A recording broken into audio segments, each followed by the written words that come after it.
Hey now, Brawlers, it's time for another Board Game Brawl review with Nick Minahan, sponsored by BoardGameBliss.com. Hey now, today we're going to take a look at Barony from Madagot. Now, I'm a bit of a Madagot fanboy, so I was really excited to try this one out. This is a territory control game. You and the other players take control of, let's say, kingdoms that are on their way. They're getting started. You start off with some knights in one city, but you're going to spread out. You're going to make villages. You're going to turn those villages into cities. You're going to make strongholds. You're going to fight the other players and take over territory from their knights, and so on. Different types of terrain give you different types of resources, all these different things that you use in order to gain points in order to win the game. And thematically, sort of, we'll get to that in the end thoughts, you are trying to get these titles. Like, you eventually want to become the king, but you have to work your way from Viscount to, or I always pronounce it incorrectly, to Duke, and so on. So let me go ahead and give you a brief look at how the game is played. Then we're going to come back. I'll let you know what I think.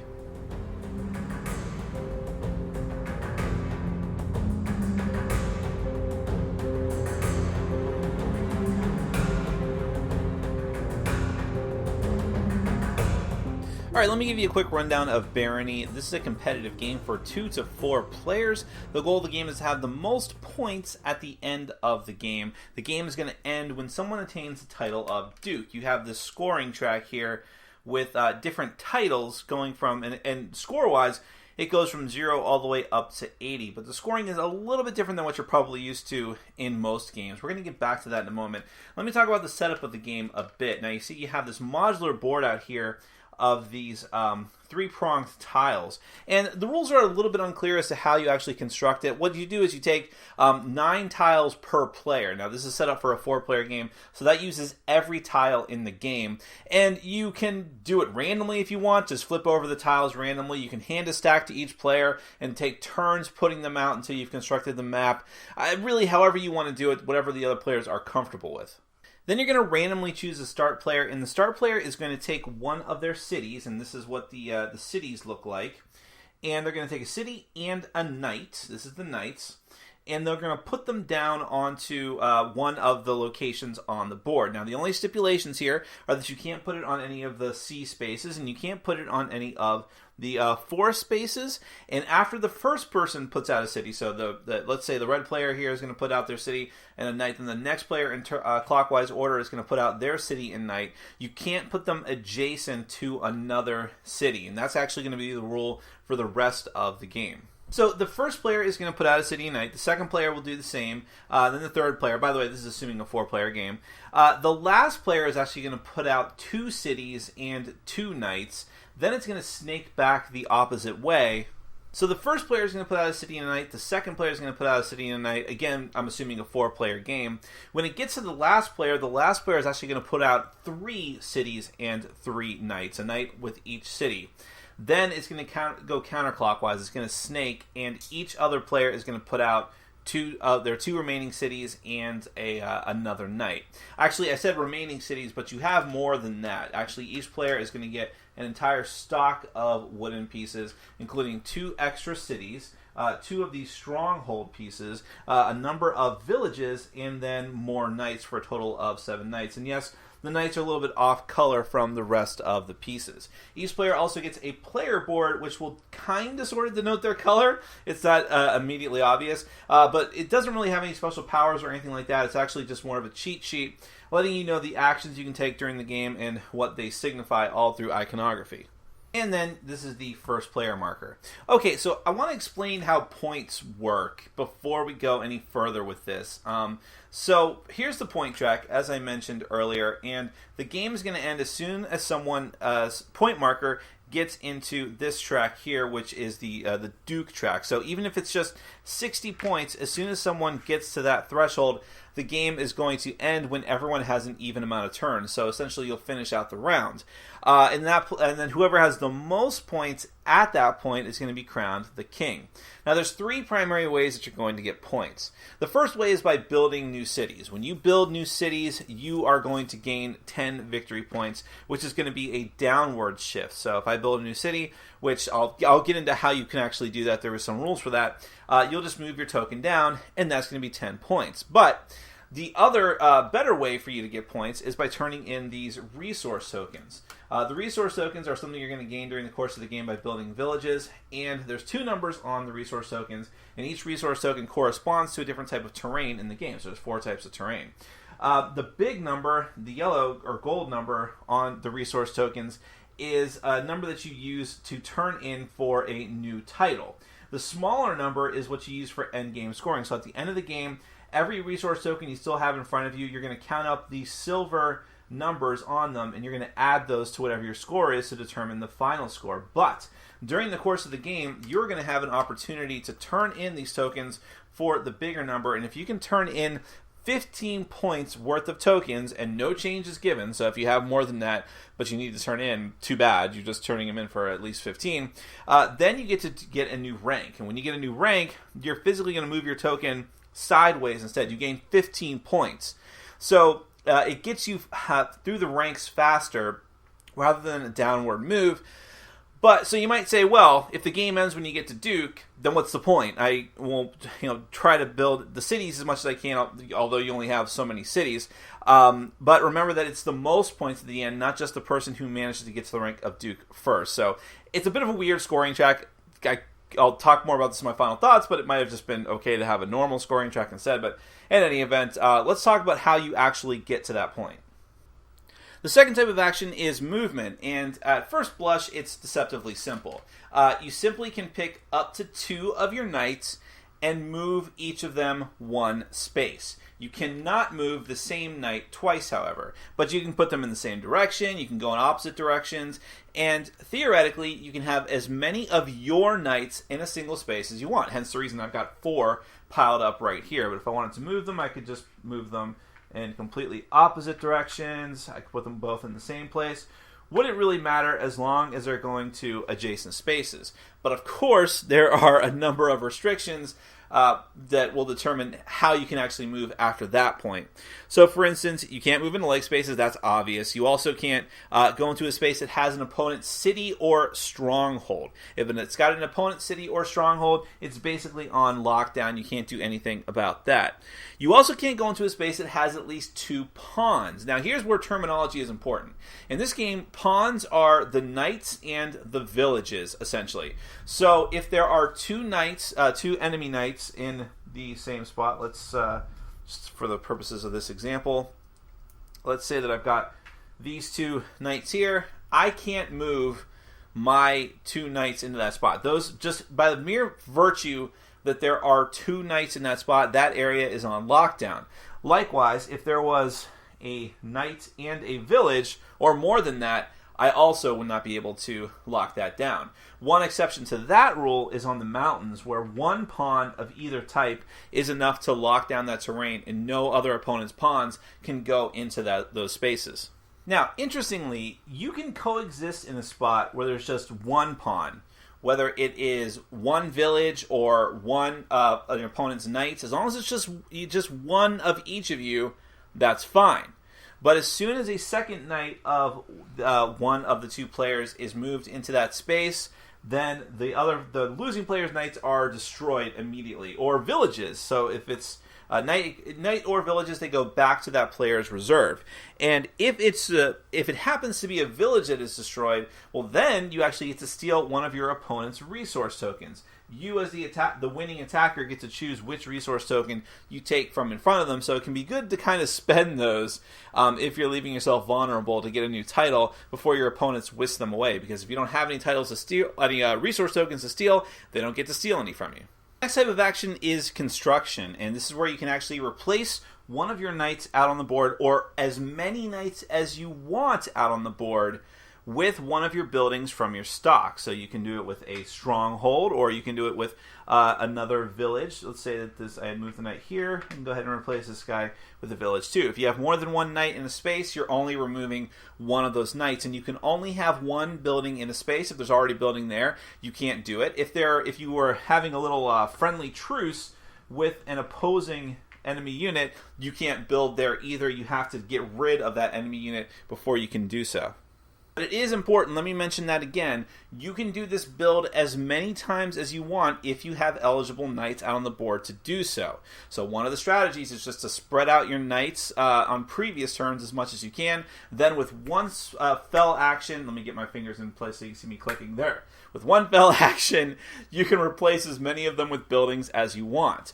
One of the main reasons why you would do this is because for every build you get one of these resource tokens. You look at whatever terrain type you're building on, and you gain the applicable resource token. Note that some of them are much better than others. The mountains are kind of terrible, but that's because the mountains have the benefit of being easily able to get locked down. Like, you can put a village there and it's just there. No one can do anything about it. But consequently, you only get 2 points for it, and it's worth no to build for a title, and it's worth no points at the end of the game. Forests are a little bit better. I get these kind of confused, but there's plains and fields. Yeah, it's plains and fields, something like that. Plains are a little bit better, and fields are the best. So those are going to be hotly contested during the course of the game. And just to reiterate, because I wasn't sure if I made it clear what a stronghold does. Strongholds are essentially, you plop that down and it makes an area inaccessible to opposing knights. It counts as essentially having 2 of your pawns there forever. And it doesn't do anything else for you. You can't make it into a city or anything, but it will make it completely inaccessible for your opponent. So one strategy is to block off terrain by using your strongholds selectively. The next action to talk about is making a city. In order to make a city, you need to replace one of your villages that's already on the map that is following the same stipulations. It can't be, of course, it's not going to be on a lake. It can't be any opposing enemy forces in the same space. And it can't be adjacent to any other city, including one of your own. You very simply will replace that village, and not with a different color. You'll replace that village with the city that you have. You only have 2 extra cities. As with all these things, if you run out of cities, that's all. But when you build that city, not only does it become inaccessible or undefeatable to your opponents, but you are going to gain 10 points on the big board. So that can be a very important reason to do that. The next action is probably the rarest one you'll see in the game, but it can be very important when used at the right time, and that is an expedition. In order to do an expedition, you are going to physically take 2 knights from your stock. You're going to throw one of them back in the game box, meaning that it is gone forever. Usually when knights are defeated, they go back into your stock, but in this case, you are sacrificing one in order to essentially teleport. That's not how it is thematically, but teleport one of your knights to one of the edges of the game board. This is a way that you can get past enemy defenses and start to spread out in new places if you really need to. So I really want that primo land. Boom. Now, you might be going deep into enemy territory. You might be screwed, but that's kind of the risk that you run. But now that I'm there, I can, of course, make him into a village and potentially a city or a stronghold. And the final action is one I've already talked about, which is gaining a title. Remember that gaining a title in this game, quote-unquote, is just gaining 15 points by turning in at least 15 points worth of tokens, and no change is provided. But when you do so, you will immediately make a lateral shift to the next rank. And that is it. That's all the actions you get during the course of the game. As soon as someone... you're going to keep going around and around and around like this, taking actions until someone gets to this last set of markers. Then everyone finishes out the round to have an equal amount of turns. Whoever has the most points at that point is going to be the winner. You'll add up any leftover resource token points that you have, the silver number, and that's it. That is Barony. Now, let's get to my final thoughts. Alright, I always start off with theme and components. Component-wise, this is a Madagascar game, so you know that it's going to look good, and definitely Barony is not an exception to that rule. It's interesting, though, unlike games that they produce like Kemet and Cyclades, this is not relying on any kind of miniatures or like really extravagant artwork. This one is all about those wooden pieces, which are great. I had a hardcore Eurogamer come to play the game the first time that I played it and saw all that wood and was like, that is his idea of Christmas, whereas like I'm looking for amazing looking monster miniatures. The wooden pieces really appeal to all the Eurogamers in my group, and it really is something to behold. Now, I will say that it's not perfect. Some of the wood pieces are cut in different, just slightly different shapes, which that's really nitpicky. I don't really care about that so much. The colors are a bit off on a lot of the stuff here. Now, on the case of the knights, I'm not sure, but that might be on purpose, because I can imagine if there was just a sea of the villages and knights that were exactly the same color all right next to each other, it can be kind of hard at a glance to differentiate them from each other. So that's why the knights might be an off shade. I'm guessing that's probably the case. But some of like the player boards, it's not really easy to tell which color is which color. Again, kind of a nitpicky thing, but I wish they had maybe put a little more effort into that. But otherwise, the presentation is pretty solid. Now let's talk about that theme, or lack thereof. This is pretty much an abstract game. Yes, you're spreading out and building a kingdom, but it doesn't necessarily feel like that all the time. And since everyone is exactly the same, there's no player special powers, there's no luck in this game other than the initial who's going first and who gets to place first. Because of things like that, it really just feels like a head-to-head abstract game, and that's fine. I'm not bagging that, but because of that, the game can feel pretty dry, because it doesn't feel like you're engaging in these epic wars. Even when your knights take out your opponent's pawns, knights or village, it's kind of like, I just move my piece to here and collect your piece, or not even collect it, that kind of thing. So just something to be aware of. This is essentially an abstract game. So let's talk about that gameplay a bit. There's a lot of interesting things going on here. First off, this is a very simple game to get into. I don't want to say that it is a simple game, because there is some complex strategy to be had here. It's a puzzly, brain-burning kind of game. But getting it up and running and actually learning it is very simple and very fast. And really, even though there's several different actions you can do on your turn, none of them are that complicated. And once you go through a few rounds of gameplay, it's like, okay, I got it. Here's what I need to be doing. Here's what I'm working towards. Now it's just a matter of how am I going to get to that point. Again, there's no randomness in the game, so it's just a matter of action efficiency, and you only have that one action on the turn, and every action is precious since you're racing to be the first one to get to that Duke title, and therefore trigger the end of the game. So it's like, okay, I need to build as many villages as I possibly can to get as many resource tokens as I possibly can, but in order to do that, I need to spread out my knights. So how do I want to go about doing this? So I just want to spread as many knights as I possibly can, as far as I possibly can, just spread out this wide net of knights, knowing that I have a limited supply of knights, and knowing that the further that I spread them, they become more vulnerable to enemy knights. And knowing that if I go ahead and do this in order to spend one action to make a bunch of villages, well, then I'm leaving all these villages vulnerable because I didn't take the time to actually pair them up with other knights. I just spread out my knights and turn them magically into villages. Again, the theme is not that strong. So that's something to consider, because even if you make a bunch of resource tokens, like, woohoo, got a bunch of resources, if you're too close to your opponents before you can trade in those resource tokens, they can just destroy your villages and take them back from you. So while at some point in other types of games where that one specific mechanism might cause me to be a bit frustrated because your opponents are taking stuff away from you very easily, in this game, I don't really feel that, because, again, this is your choice. You are deciding to spread yourself thin like that. You could go in other routes. You can decide to go and just focus on getting your cities out there as quickly as possible in the beginning.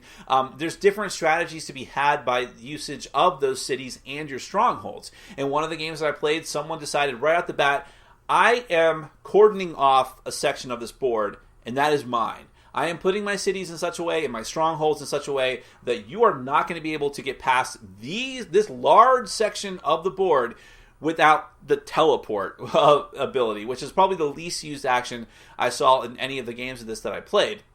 But that was a very interesting method. That person didn't win, but I could see, but that was actually the first game that happened. So I'm like, well, that could be a refined strategy. I'd like to see where that would go. So there's a lot of interesting decisions to be made here, and things, how much do you recruit? Where do you recruit? And so there's these simple actions that can sort of spread out into more interesting things. The idea of the resource tokens is very interesting because you can use them to get that title, which is ultimately the best thing you can do, really. But on the other hand, again, it's a race to make sure that you can turn those in before the other opponents steal them from you. And also, they are worth points on their own as well. So a valid strategy would be to gather as many of them as you possibly can, even if they're weaker ones, too. That's something I haven't really seen explored too much. People just go for the biggest, baddest ones on the plains and the fields as, gather those as much as they can, to the point where after our first game, people were not, and we made the, I don't know if it's a mistake, but people were putting their cities on the vital territory, knowing that maybe keeping it from our opponents, but really we're keeping it from ourselves as well. It's better to keep that in play. So something to consider.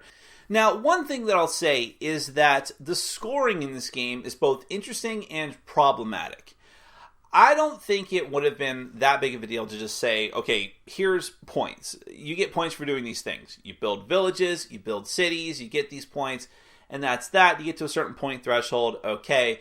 But the way that the scoreboard is laid out, and the way that you specifically get this set amount of points, and you get these titles, and you make that lateral swap, and the first person to get to this certain point is going to trigger the end game. Well, I think that's interesting, and I appreciate the fact that they're doing something new and different with that, and not just doing a traditional scoring track or traditional ways to gather points in point salad type fashion.